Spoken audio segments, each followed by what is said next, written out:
ফলের রাজা আম। আম উৎপাদনে বাংলাদেশ সপ্তম হলেও বর্তমানে বাংলাদেশে ব্যাপকভাবে আম উৎপাদিত হচ্ছে। আমরা জাতীয় ফল মেলা 2024 এসেছি এবং এখানে এসে দেখি যে দেশি আমের চাইতে বিদেশি আমের উৎপাদনই বেশি হচ্ছে। যতগুলো উদ্যোক্তার সাথে কথা বললাম তারা বেশিরভাগ উদ্যোক্তাই হচ্ছে বিদেশি আম উৎপাদনে আগ্রহী। এর কারণ হিসেবে তারা যেটা বলল, যেমন আমি একটা আপনাদের আম দেখাই, ব্রুনাই কিং আম। এই আমটি একটি আমের ওজন 3 থেকে 4 কেজি পর্যন্ত হয়। তারা যেটি বলল যে এই আমটি ব্রুনাইয়ের আম, কিন্তু ব্রুনাইয়ে আমের যে উৎপাদন হয় সে আমের চাইতে বাংলাদেশে উৎপাদিত এই আমটার স্বাদ অনেক বেশি। এছাড়া আরও কিছু আমি আপনাদের আমের সাথে পরিচয় করিয়ে দিই, যেমন এই আমটি হচ্ছে থাইল্যান্ডের আম।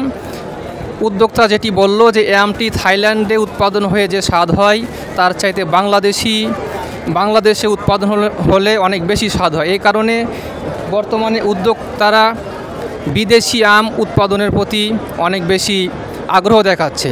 সাথে সাথে তারা যেটি বলছে যে বিদেশি আম উৎপাদনের ফলে বাংলাদেশের যে আম রপ্তানির যে একটা ধারা আছে সেটা আরও বৃদ্ধি পাবে।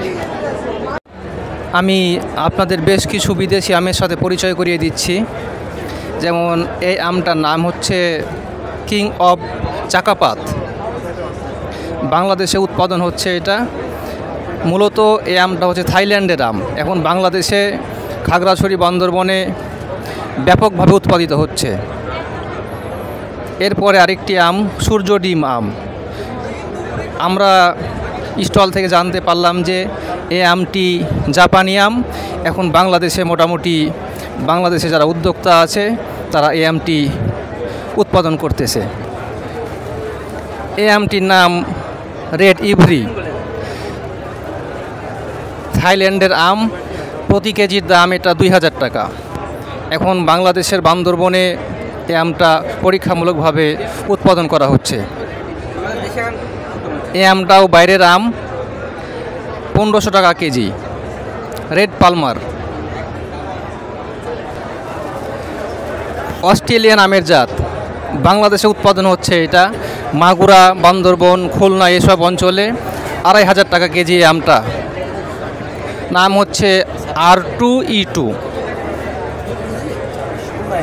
সুদূর তাইওয়ান থেকে আগত আমের চারা থেকে এখন বাংলাদেশে ছড়াই গেছে এই আমটি।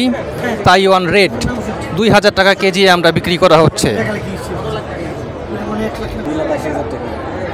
তাইওয়ান গ্রিন, উত্তরবঙ্গের নওগাঁ, সাপাহার এই অঞ্চলে আমটা এখন উৎপাদন করা হচ্ছে। 2000 টাকা কেজি এই আমটার দাম ধরা হয়েছে। আর একটি থাইল্যান্ডের আম আমরা দেখতে পাচ্ছি এখানে, ডকমাই।